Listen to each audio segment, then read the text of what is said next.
एक दिन की बात है, जंगल में हाहाकार मचा हुआ था। पक्षी इधर उधर भाग दौड़ कर रहे थे। तभी मीनू चिड़िया कहती है, अरे तुम सब ऐसे क्यों भाग रही हो? कोई मुझे भी बताएगा? अरे यहाँ तो कोई नहीं सुन रहा। अरे मिट्टू भैया, आप ही कुछ बता दो, आप लोग कैसे भागे जा रहे हो यहाँ से?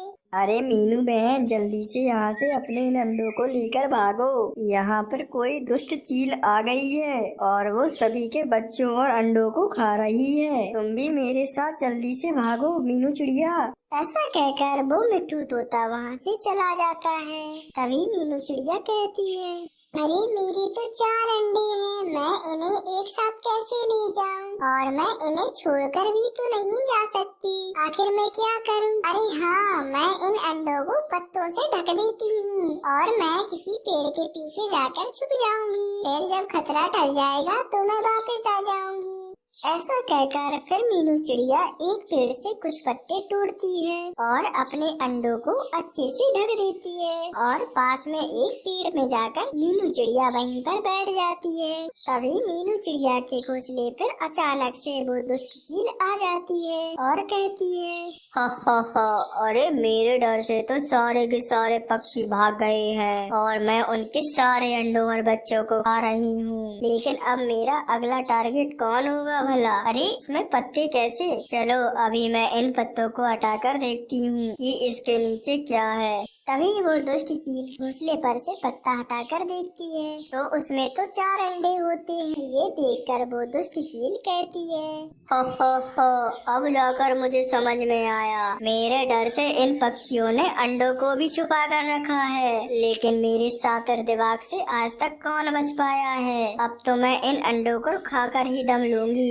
ये नजारा उस पेड़ पर छुपी हुई मीनू चिड़िया देख रही थी। तभी अचानक से वो मीनू चिड़िया उस चील के पास आ जाती है और कहती है, चील बहन, अरे ओ चील बहन, मेरी मानो तो इन अंडों को मत खाना। दरअसल ये जादुई अंडा है। मैंने देखा था कि किसी अनजान चिड़िया ने इस घोंसले में केवल एक ही अंडा दिया था, लेकिन अब देखते ही देखते ये 1 से 2, 2 से 3 और 3 से 4 हो गए। इन अंडों को खाने की बेवकूफी मत करना चील बहन। खैर मैं तो तुम्हारे फायदे के लिए कह रही थी, अब तुम्हारी मर्जी। ऐसा कहकर वो मीनू चिड़िया वहाँ से चली जाती है और फिर उसी पेड़ पर जाकर बैठ जाती है। अरे कहीं ये चिड़िया सही तो नहीं कह रही थी, और अगर ऐसा है तो मुझे ये अंडे नहीं खाना चाहिए। और वैसे भी ये मीनू चिड़िया तो कभी झूठ नहीं बोलती। इसकी ईमानदारी के चर्चे तो आसपास के सभी जंगलों में हैं। लेकिन मुझे अब ये भी देखना होगा कि ये अगर अंडा एक एक करके बढ़ता है तो ये 4 से 5 भी हो सकता है।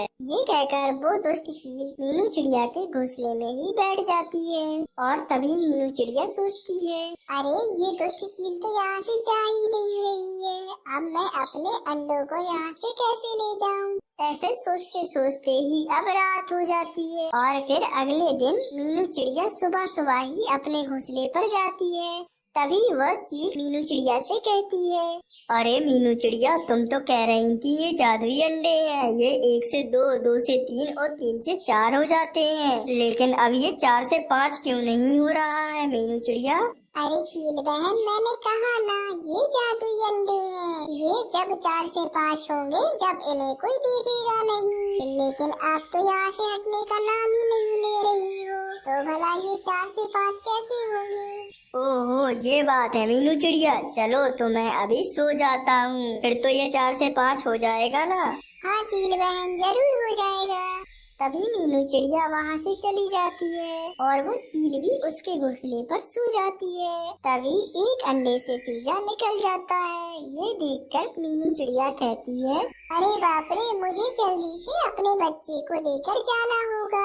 तभी मीनू चिड़िया आती है और अपने चूजे को वहाँ से लेकर चली जाती है और फिर वापस मीनू चिड़िया अपने घोंसले पर आती है। तभी वो देखती है कि बाकी के भी 3 अंडे फूट चुके थे और उसमें से चूजे बाहर निकल गए थे। तभी मीनू चिड़िया अपने चारों बच्चों को एक टोकरी में रखकर वहाँ से डायरेक्ट तोते महाराज के पास पहुँच जाती है और मीनू चिड़िया तोते महाराज से कहती है, अरे महाराज, मैंने बड़ी मुश्किल से अपने इन बच्चों को उस दुष्ट चील से बचाया है। वो अभी मेरी घोंसले में सो रही है।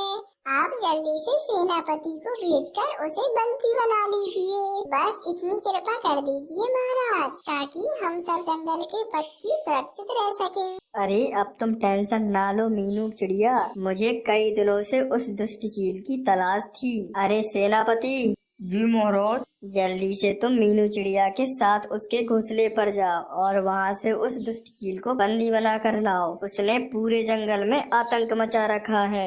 अरे जी महाराज, मैं अभी जाता हूँ। तभी 4 सिपाही मीनू चिड़िया के साथ बंदूक लेकर चले जाते हैं और वो मीनू चिड़िया के घोंसले में पहुँच जाते हैं। मीनू चिड़िया के घोंसले में पहुँचकर उनमें से एक सिपाही कहता है, अरे चील, ओ चील, सोती ही रहोगी या अंडे भी खाओगी? अरे आप लोग यहाँ कैसे? मैंने कुछ नहीं किया है और ना ही किसी को मैंने कोई नुकसान पहुँचाया है। तुम मुझे छोड़ दो।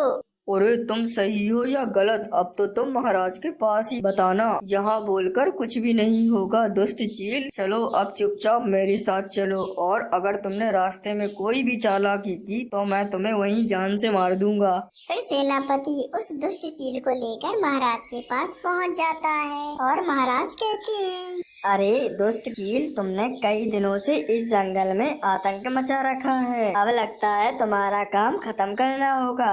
अरे नहीं महाराज, मीनू ने आपको गलत बात बताई होगी कोई, तभी आप ऐसा बोल रहे हैं। चुप हो जा दुष्ट चील। सेनापति, इसे तब तक पीटते रहो जब तक कि ये सच ना बोल दे। तभी सेनापति उसे मारने लगता है। फिर कुछ देर में वो चील बोलती है, अरे रुको महाराज रुको, मुझे ऐसा करने के लिए आप ही के मोंटू संतरी और कालू संतरी ने कहा है और इसके लिए उन्होंने मुझे 1000 रुपए भी दिए हैं। नहीं तो मैं ऐसा नहीं करती महाराज, बिल्कुल भी नहीं करती। मेरी गरीबी का फायदा उठाया है आपका सेनापति महाराज, आप मेरा विश्वास करें। सेनापति जाओ, मोंटू और कालू संतरी को दरबार में हाजिर करो। तभी 2 सेनापति जाते हैं, एक कालू कौवे को और एक मोंटू को पकड़कर लाते हैं। अरे महाराज, मुझसे भूल हुई है, अब मैं कभी ऐसा नहीं करूँगा, मुझे क्षमा कर दे महाराज। और ये चील की गलती नहीं है महाराज, ये सब मैंने ही करवाया था। तुम्हें अपनी गलती का एहसास हो गया है, यही मेरे लिए काफी है।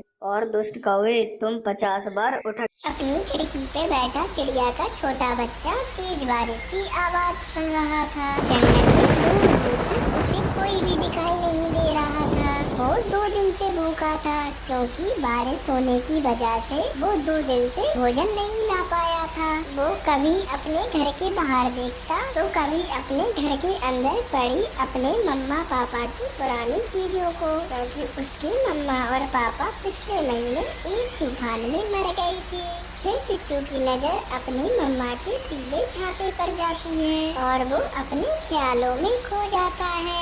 ये छाता मेरे पापा का था, मैं और मेरे पापा इस छाता को लेकर बारिश में जाया करते थे। इतना पुराना, परंतु मम्मा ये तो अभी तक नया लग रहा है। मैंने इसे बहुत हिफाजत से रखा हुआ है, ये मेरे पापा की निशानी है। चलो अब भोजन लेने चले। अपनी मम्मा को याद करके चिट्टू की आंखों में तो आंसू आ जाते हैं और उसे वो पल याद आ जाते हैं जब वो ऐसे ही बारिश में अपनी मम्मा के साथ भोजन लेने के लिए गया था।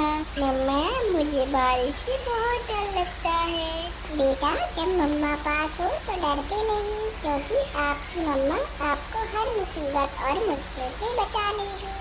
मम्मा, आप एक बात तो बताएं, आप कैसे हर काम कर लेती हैं? आप थकती नहीं हैं? थकती हूँ बेटे, पर मैं जब अपने बेटे को देख लेती हूँ तो सारी थकान खत्म हो जाती है। बेटा, आप थोड़ी देर यहाँ बैठे, मैं वो सामने जो पेड़ है उससे एक अच्छा सा मीठा आम तोड़ कर लाती हूँ आपके लिए।